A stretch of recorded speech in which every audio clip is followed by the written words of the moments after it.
Video hapa juu inaonyesha wazi kwamba mpaka sasa hauhitaji kuwa na watu wengi au kundi kubwa la watu ili kufanya kitu kidogo ambacho unakifanya site.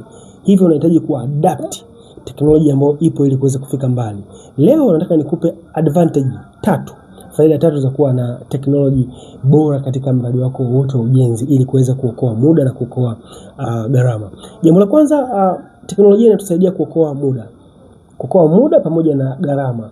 Tunasema profit is the function of time. Wakati wote ule ambapo unaweza kuokoa muda, basi unaokoa gharama. Kutumia mashine kama hii au teknolojia kama hii inarahisisha kupunguza idadi ya watu, lakini pia inasaidia kupunguza idadi ya watu, lakini pia inaongeza speed katika ufanyaji wa kazi. Kwa hiyo ilitakiwa na watu 4, mtu wa kukunja, mtu wa kukata, assistant wake, na mtu ambaye atafanya arrangement ya zile ring au stirrup, lakini hawa watu wote hawatakuwa nao, mashine inafanya kazi yenyewe. Problem utajiri mtu mmoja badala ya kuajiri watu 4.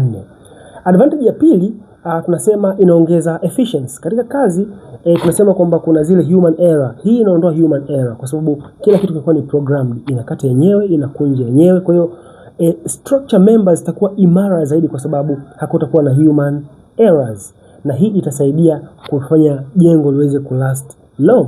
Lakini faida ya mwisho ya kutumia teknolojia kama hizi, ya kutumia teknolojia katika construction industry ni kwamba inasaidia kuongeza ubora na usalama.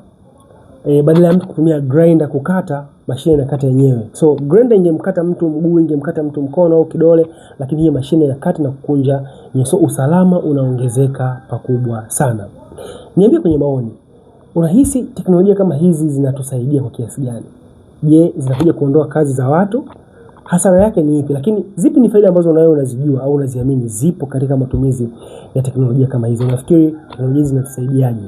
Tuandikie kwenye comment.